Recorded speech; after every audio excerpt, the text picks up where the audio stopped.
सौरभ जी हों, शशि यादव जी, एमएलसी महोदया या हमारे सम्मानित अध्यक्ष रामली जी, तमाम बातों से आपको अवगत कराए हैं। हमारा क्या इतिहास रहा है, कर्मचारियों का बिहार में क्या इतिहास रहा है, हम लोगों ने क्या क्या अधिकार हासिल की है, तो तमाम बातों से आप अवगत भी हैं। तो साथियों, हम लोग तमाम लोग मिलकर करके बिहार के कर्मचारियों को दशा और दिशा बदलने में लगे रहते हैं। लगातार जो है हम उनकी परिस्थिति कैसे सुधरे, उनके हक अधिकार कैसे मिले, उनका मान सम्मान कैसे सुरक्षित हो, इसके लिए हम लोग लगातार प्रयासरत रहे हैं। और जैसा कि आप जानते हैं, हम लोगों ने लगातार आंदोलन के बल पर इसी तरह से बिहार में लाखों संविदा कर्मी, लाखों नियोजित शिक्षकों ने आंदोलन किया और लाखों शिक्षकों के द्वारा आंदोलन जब चला, संविदा कर्मियों के द्वारा जब आंदोलन चला, तो हाई लेवल कमेटी का गठन हुआ। हाई लेवल कमेटी के गठन के बाद अब बहुत सारी सुविधाएं हम लोगों ने हासिल किया, लेकिन दुर्भाग्य है कि उसमें आपका जो है हाई लेवल कमेटी जो अशोक चौधरी की अध्यक्षता में बना था, उसमें आपका नाम शामिल नहीं हो पाया, आप उससे बाहर हो गए। तो अब हम डाटा एंट्री ऑडिटर के जो समस्याएं हैं, इससे हम लोग सरकार को कई बार अवगत कराए भी है। पिछले विधानमंडल में भी इस बात को रखा गया था, शशि यादव जी के द्वारा उठाया गया था, और इस बार भी हमको भी आश्वासन दे ही रही हैं।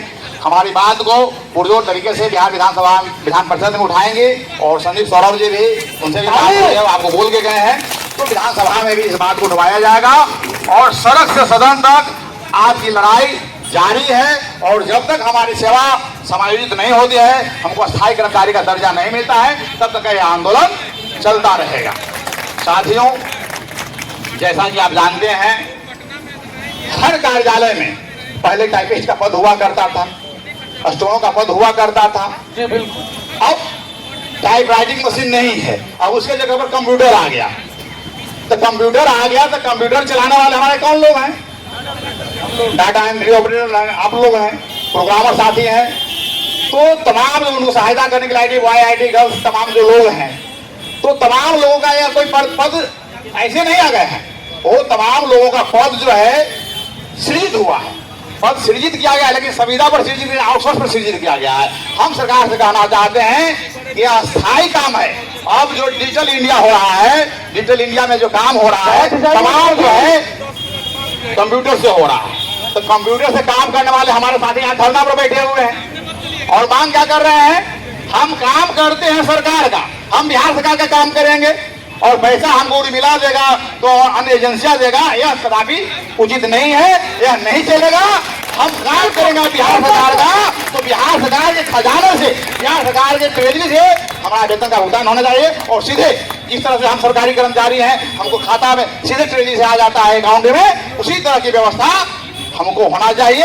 हमको फिर बेल्ट्रॉन में पैसा जाएगा और बेल्ट्रॉन के माध्यम से फिर हमको पैसा आएगा, ये हमको बर्दाश्त नहीं है, ये हमको मंजूर नहीं है। और नीतीश जी, आपको हम कहना चाहते हैं कि आप विशेष अवकाश की जरूरत नहीं होती, तो इस तरह का कोई फैसिलिटी आप देते नहीं है। जो मिला हुआ भी है उसको भी आप धीरे धीरे खत्म करने की तरफ बढ़ गए हैं। तो आपने, और कोई महंगाई बढ़ गई, इतना चरम पर महंगाई चला गया, मगर आप उसके अनुसार से हमारा पारिश्रमिक वृद्धि नहीं कर रहे हैं। कैसे परिवार चलेगा? इन सवालों पर सरकार को सोचना नहीं है। आज अगर आप चाह लीजिए कि एक बच्चे को अच्छी शिक्षा देना, एक बच्चे पर आप थोड़ा सा अच्छे ढंग से अपने बच्चे की पढ़ाई पर, शिक्षा पर, उसको थोड़ा व्यवस्थित रहने पर आप खर्च करना चाहें, तो 50,000, 60,000 के भी वेतन में, 70,000 के भी वेतन में संभव नहीं है कि आप बेहतर तरीके से अपने बच्चों को आप पढ़ा लीजिएगा। मगर सरकार को इस पर कोई ध्यान नहीं है। आज जो बजट आया केंद्र में, क्या आया? बहुत सारे लोग वाहवाही, सरकार केंद्र और राज्य दोनों की वाहवाही कर रहे हैं। किसके लिए फायदा है? सिर्फ बड़े बड़े लोगों को आप फायदा दे रहे हैं। जो महीना में 1 लाख रुपये से ऊपर जिसका वेतन है उसके लिए आप इनकम टैक्स में थोड़ी छूट दे रहे हैं। बाकी जो 1 लाख से नीचे काम करते हैं उनके लिए क्या इनकम टैक्स में छूट है? तो इन सारी चीजों पे कोई सरकार का ध्यान नहीं है। बजट में कहीं कोई प्रावधान नहीं है कि जो छोटे मंझोले काम करने वाले लोग हैं इनके लिए कोई प्रावधान हो, कम आय वाले लोग हैं इनके लिए कोई प्रावधान हो, इसके लिए कहीं कोई प्रावधान नहीं है। सेवा स्थायी करने के लिए कहीं कोई नियम कानून नहीं बना रहे हैं।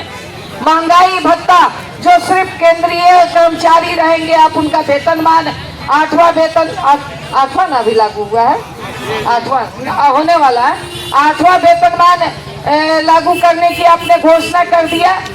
मगर जो अस्थायी हैं उनको कैसे अस्थायी किया जाए, इस पर जो कि बड़े पैमाने पे आज अगर कोई कर्मचारी का काम कर रहा है तो इसी तरह के सारे लोग काम कर रहे हैं। इनके विषय में कहीं कोई सरकार की ध्यान नहीं है। तो इन सवालों पे निश्चित तौर पर हम लोगों को मजबूती के साथ लड़ने की जरूरत है। डरने की कोई जरूरत नहीं है कि सरकार हमें निकाल देगी कि हटा देगी कि क्या करेगी। अगर एकजुटता रहेगी, एकता रहेगी तो कोई सरकार में ताकत नहीं है। सरकार को हम बनाते हैं, सरकार को हम चलाते हैं, तो सरकार को हमसे डरना चाहिए, ना कि हम सरकार से डरे। ये कुवत और ये बूता हमको। इसी तरह से आंगनबाड़ी को 18,219 आंगनबाड़ी को हटाया था। हम लोगों ने कहा कि अगर 5 जनवरी तक वापस नहीं लेंगे तो पूरे बिहार में सत्याग्रह अभियान हम चलाएंगे। 6 जनवरी को उनको लेना पड़ा, सारे लोगों को वापस लेना पड़ा। तो ये आपके महासंघ में ताकत है, महासंघ गोपकूट में ताकत है, ये आपकी एकता में ताकत है। इसलिए इन प्रश्नों पे हम लोगों को मजबूती के साथ डटना है, अड़ना है और लड़ना है। और इसके साथ ही बिहार के में जो चल रहा है, आप नौजवान हैं, आप नवनिर्माण करने वाले लोग हैं, बिहार किस दिशा में जाएगा इस पर भी सोचना आपका काम है।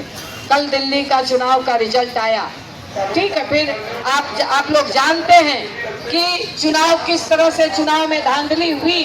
फिर भी हम लोग इसको पॉजिटिव में लेते हैं कि 10 वर्षों में अगर वहां के लोग इस बात के लिए सोचा कि 10 वर्षों से एक ही सरकार चल रही है तो हम उस सरकार को पलट देते हैं, तो चलिए पलट दी जनता।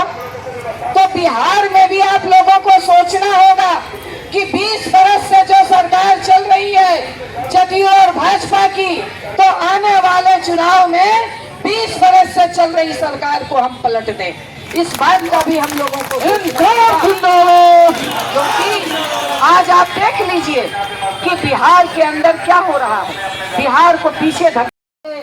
आप तमाम लोगों को एक बार फिर से बधाई, धन्यवाद, क्योंकि आज जो ये सरकार है ये बिना लड़े हुए, बिना संघर्ष के कुछ भी देने को तैयार नहीं है। जबकि आपके बिना सरकार का एक काम आगे नहीं बढ़ सकता, मगर आपके विषय में सरकार सोचने के लिए तैयार नहीं रहती।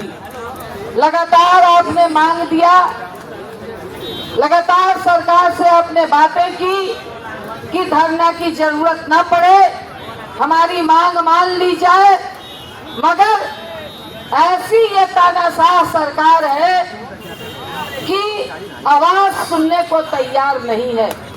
आप क्या मांग रहे हैं?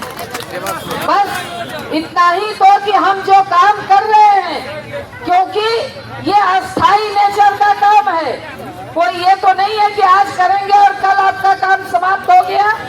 ये अस्थाई नेचर का काम है। हमारा सेवा समायोजन कर दीजिए, हमें अस्थाई कर दीजिए।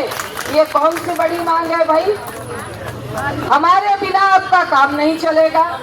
बाकी किसी तरह का आप कोई सुविधा नहीं देते।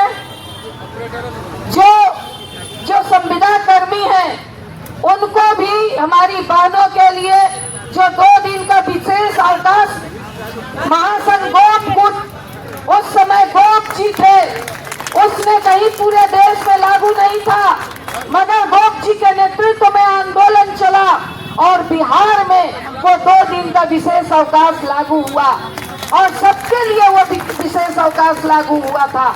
मगर ये भाजपा की सरकार आकर के उसने ये संविदा कर्मियों पर से ये सेवा समाप्त कर दिया गया, ये मतलब फैसिलिटी को समाप्त कर दिया